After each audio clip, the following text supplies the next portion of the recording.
같이 보실 말씀은 창세기 18장 16절로 21절까지의 말씀입니다.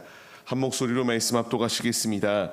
그 사람들이 거기서 일어나서 소돔으로 향하고 아브라함은 그들을 전송하러 함께 나가니라. 여호와께서 이르시되 내가 하려는 것을 아브라함에게 숨기겠느냐. 아브라함은 강대한 나라가 되고 천하 만민은 그로 말미암아 복을 받게 될 것이 아니냐. 내가 그로 그 자식과 권속에게 명하여 여호와의 도를 지켜 의와 공도를 행하게 하려고 그를 택하였나니 이는 나 여호와가 아브라함에게 대하여 말한 일을 이루려 함이니라. 여호와께서 또 이르시되 소돔과 고모라에 대한 부르짖음이 크고 그 죄악이 심히 무거우니 내가 이제 내려가서 그 모든 행한 것이 과연 내게 들린 부르짖음과 같은지 그렇지 않은지 내가 보고 알려 하노라. 아멘. 할렐루야. 오늘도 예배의 자리 가운데 모이신 성도님들 주님의 이름으로 환영하고 축복합니다. 같이 나눌 말씀의 제목은 하나님의 공의라는 말씀의 제목 가운데서 은혜를 나누도록 하겠습니다. 하나님의 공의는 참으로 중요합니다. 하나님의 공의는 우리가 행한 대로 하나님께서 분명히 심판하실 날이 다가온다라는 것을 우리에게 말씀해 주고 계세요. 내가 죄를 지었다면 그 죄에 대한 대가를 분명히 치를 수밖에 없습니다. 주님께서 나에게 원하시는 것, 주께서 공의로 이 모든 세상을 심판하실 날이 다가오는 이 때에 우리가 죄악된 자리 가운데서 허우적거리며 헤어나오지 못하는 것이 아니라 죄악된 것을 끊고 믿음의 자리로 나오는 것이 하나님의 자녀로서의 합당한 삶의 모습이다라는 것을 우리에게 분명히 말씀해 주고 계세요. 이 세상 가운데서 얼마나 즐길 것이 많습니까? 나를 유혹하고 있는 것이 얼마나 많나요? 그러나 이 유혹에 빠진 길은 우리가 내일 말씀에서도 분명히 나누겠지만 소돔과 고모라의 멸망의 순간이 다가올 수밖에 없다는 사실을 잊지 말아야 합니다. 하나님은 이제 우리의 모든 삶 알지 못하고 그냥 가만히 계시는 분이 아니라 모든 것을 눈동자와 같이 지켜보고 계시며 우리의 삶을 주의 뜻대로 운행해 주시겠다라고 하는 분명한 주의 뜻이 나타나고 있습니다. 우리에게 필요한 것은 주께서 공의로 심판하실 날이 다가오는 이 때에 죄악된 자리가 아니라 생명의 자리 가운데로 나와야 된다는 것을 주께서 분명히 우리에게 말씀해 주세요. 이제 우리가 귀 있는 자로서 이 말씀에 반응하며 주의 길을 걸어가야 됩니다. 아브라함의 모습을 보십시오. 하나님의 말씀에 순종하여 믿음으로 삶을 살기로 결단하였습니다. 극진히 자신에게 왔던 천사들을 대접하였고 믿음의 길을 걸어가기 위하여 힘썼던 이 아브라함에게 주어졌던 하나님의 말씀은 무엇입니까? 하나님을 믿었기 때문에 하나님이 이를 의로 여기셨다라는 말씀이 이루어졌다라고 야고보서에서 나옵니다. 하나님의 벗이라는 칭함을 받을 수 있는 놀라운 축복이 그에게 임하였다라고 말씀해 주고 계세요. 우리가 믿음으로 주님을 의지하고 하나님이 공의로 심판하시는 이 세상 가운데서 하나님의 뜻대로 삶을 살고자 결단할 때에 아브라함에게 주어졌던 이 칭호, 하나님의 벗이라 칭함을 받은 축복이 동일하게 우리에게도 주어진다는 사실을 우리가 기억해야 됩니다. 주님이 나에게 원하시는 것은 이 악독이 가득한 세상 가운데서 세상과 타협하며 삶을 살아내는 것이 아니라 하나님의 벗으로서 하나님의 자녀로서의 거룩함을 우리가 상실치 아니하고 믿음의 길을 걸어가기를 원하시는 것이 우리 아버지의 뜻이다라는 사실을 우리가 잊지 마시기 바랍니다. 아브라함은 믿음으로 이와 같이 순종하였고요.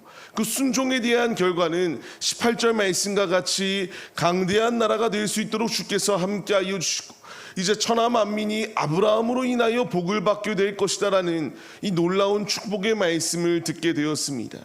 우리가 주님을 위하여 충성된 삶을 살 때에 우리 한 사람 개개인은 작아 보이지만 이 한 사람을 통하여 이 아브라함이 받았던 축복과 같이 우리로 하여금 이 세상이 바뀔 수 있는 놀라운 축복이 예비되어져 있다면 얼마나 우리에게 큰 영광이 되겠습니까? 주님이 나에게 원하시는 것은 믿음으로 우리의 삶을 주 앞에 온전히 내어드리기를 원하고 계십니다. 19절 말씀과 같이 여호와의 도를 지켜나가기 위하여 하나님께서 아브라함을 택하여 주신 것처럼 하나님의 말씀을 지켜나가 하나님의 말씀을 우리 후대에 온전히 전수하는 데에 앞장서는 도구로 서라고 주께서 우리를 부르시고 계십니다. 우리에게 필요한 것은 하나님의 말씀에 순종하여 하나님의 말씀을 지켜나가기 위하여 힘쓰는 믿음의 모습이 우리에게 필요하다는 사실을 우리가 기억해야 함을 잊지 마시기 바랍니다. 말씀을 받는 성도님들, 주님께서 우리에게 말씀하십니다. 이제 우리 역시 아브라함과 같이 우리를 주께서 귀히 쓰시겠다라 말씀하실 때에 우리에게 필요한 것은 믿음입니다.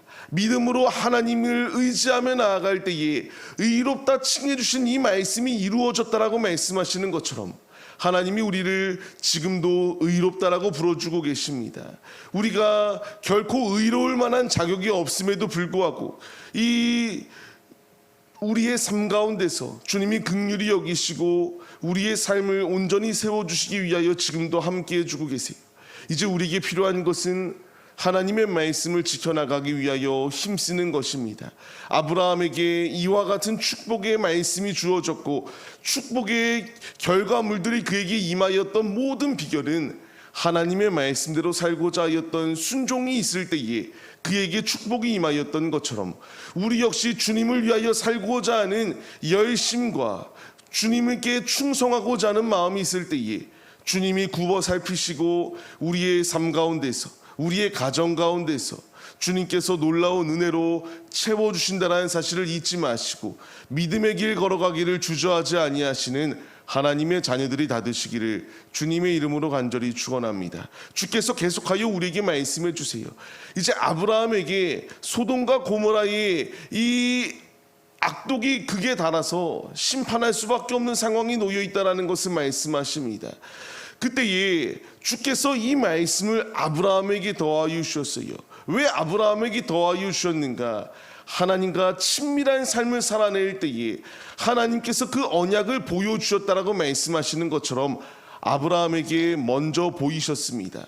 성경 말씀들을 보다 보면은 이와 같이 하나님께서 이 일이 닥치기 전에 먼저 하나님의 자녀들에게 알려주셨던 상황들이 무수히 많습니다. 왜 알려주시겠습니까? 하나님께서 알려주심의 이유는 기도하라 알려주시는 것이고 이 화를 피할 수 있는 길을 주께서 미리 알려주시는 놀라운 은혜, 여호와를 경외하고 주와 친밀히 삶을 살아낼 때에 주께서 이 상황을 모면할 수 있는 놀라운 은혜를 더하여 주셨다라는 것을 말씀해 주십니다. 우리가 이 축복의 자리 가운데 거할 수 있다면 얼마나 좋겠습니까? 주님과 친밀히 삶을 살고 주님을 경외하며 주님과 아름다운 영적 교제를 나눌 때에 나의 앞에 문제들, 우리 앞에 놓여있는 모든 화로부터 우리가 건짐을 받을 수 있는 이 축복이 나의 축복이 될 수 있다면 얼마만큼 기쁘겠습니까? 전제 조건은 주의 말씀이 분명히 나오는 것처럼 하나님의 말씀을 지켜나가기 위하여 힘쓰고 주를 경외하며 믿음의 삶을 살아낼 때에 이 놀라운 축복이 예비되어져 있다는 것을 주께서 우리에게 분명히 말씀해 주십니다. 이제 우리가 이 말씀에 반응하여서 주님을 멀리하는 것이 아니라 주님을 가까이하여 주님께서 우리에게 크고 작은 은밀한 것들을 나에게 나타내 보이실 때에 그 말씀, 그 음성 가운데 반응할 수 있는 믿음의 모습이 우리 안에 가득하시기를 바랍니다. 왜 그렇다면 이 소돔과 고모라의 멸망을 말씀해 주셨겠습니까? 내일 말씀을 나누겠지만 기도하라고 이와 같은 자리 가운데 주께서 더하여 주셨습니다. 아브라함이 이 소돔과 고모라에 있었던 그 롯과 그 가족들을 지키기 위하여 기도하였던 모습이 나오는데요. 이것은 예수 그리스도의 그림자로서 예수 그리스도를 예표하는 모습을 보여주십니다. 지금도 예수님은 로마서의 말씀과 같이 하나님 우편에 앉아 계셔서 날 위하여 기도해 주시는 분이 바로 예수님이십니다. 주께서 나에게 원하시는 것, 하나님의 공의로 이 세상을 심판하실 것인데 예수님께서 중보자로서 우리를 위하여 기도하심처럼 아브라함이 소돔과 고모라의 멸망 가운데서 중보자로 기도함처럼 이제 우리도 중보의 자리로 나아올 것을 주께서 명령해 주고 계십니다. 말씀을 받는 우리들, 이제 주의 말씀에 기민하게 반응하여서 항상 쉬지 않고 주의 말씀을 신뢰하며 기도함으로 나아갈 때에 우리로 하여금 이 세상이 복을 받을 수 있는 이 복의 대로의 가운데에 길을 열어주시는 주님의 놀라운 축복이 예비되어져 있다는 것을 우리에게 분명히 말씀해 주십니다. 주님이 나를 쓰시겠다라고 말씀하실 때에 주님이 쓰시겠다라고 분명히 약속을 더하시고 말씀을 주시고 계신데 우리가 주의 뜻을 헤아리지 못하여 이와 같이 세상 가운데서 우리가 방황하며 삶을 살아내는 모습이 아닌가 돌아봐야 됩니다. 주님이 나에게 원하시는 것은 공의로 주께서 이 모든 세상을 심판하러 오실 날이 다가오는 이 때에 우리가 세상과 타협하는 자리가 아니라 오직 믿음의 자리 가운데 온전히 거하여 아브라함이 누렸던 축복을 동일하게 누릴 것을 우리에게 요구하고 계십니다.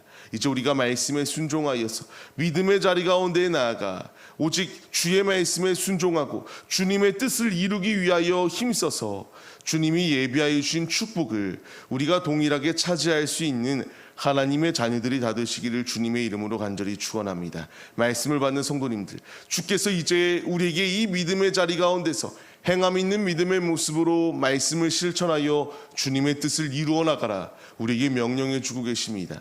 귀 있는 자는 들어야 됩니다. 이제 우리가 말씀에 순종하여서 매 순간의 삶의 자리 가운데서 맛을 잃어버린 소금과 같은 자들이 아니라 맛을 나타낼 수 있는 참된 그리스도인들이 되어 이 악한 세대 가운데서 참된 주님의 빛을 나타낼 수 있는 사명자들이 다 되시기를 주의 이름으로 간절히 축원합니다.